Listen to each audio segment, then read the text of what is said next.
Hindi ko alam kung bakit kayo galit na galit at binas nyo yung isang video na yung part doon sa sinabi ko na once na nag-apply kayo ng hair color, sabihin nyo sa client kung naglagay ba kayo ng mga shampoo color. Of course, alam ko yun. Siyempre, hindi nyo nag-gets yung lahat ng video doon, yung detalye. So, once na ang hair kasi ng client, guys, na gusto niya magpa-dark, so sabihin nyo kung ano yung nilagay nyo na dark. Dahil hindi lahat ng customer is nagsisinungaling. Hindi lang talaga nila na-memorize kung anong nilalagay sa mga hair nila at kung ano yung nilagay nyo. So, yung video na yun at etong video na to, so, eto guys, hindi alam ng client na nilagyan pa lang siya ng blackening shampoo.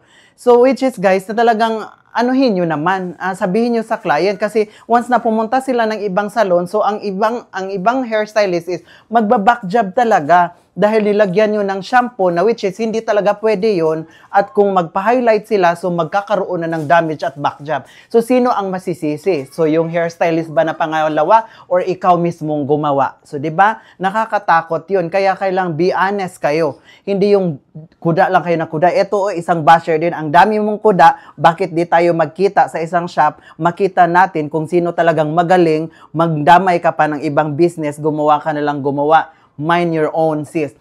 Hindi ko kayo pinakialaman. Yun nga, sabi mo, mind your own business. So, sarili nyo yan, at technique ko rin to, at technique nyo rin yan. Hindi ko kayo kinokorek. Ang gusto ko lang is maging honest tayo sa client. Dahil hindi basta-basta yung nilagyan. Di porket nagpa-dark sila, tapos nilagyan nyo lang na mga mumurahin or yung mga na mga nakakatakot na mga color. Hindi pwede yung ganon. So, sino ang nun?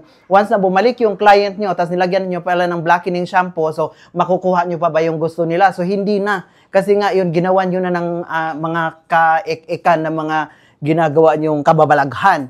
So, yun, wag kayong basta-bastang ewan ko kung bakit kayo galit na galit sa akin. Lahat ng mga mostly na mga basher ko, mga kapwa ko rin hairstylist o salonista. Hindi ko alam kung ano. Para sa akin lang, basta naniwala ako sa kasabihan guys, na pag nagsabi ka ng totoo is babalikan talaga tayo ng client at kung ikaw naman ang gagawa na na yung talagang satisfied yung client, babalik-balikan ka talaga. Kaya wala na akong pakialam sa inyo kung ibabash nyo ako.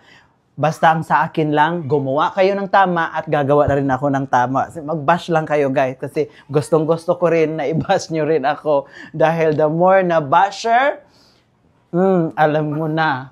Kaya I love you, pero mahal ko kayo. Kaya yun, wala na akong doon. No comment na ako doon sa mga nyo. Basta gusto ko lang i-correct yung tama or mali. So yun lang. God bless inyong lahat. Mwah!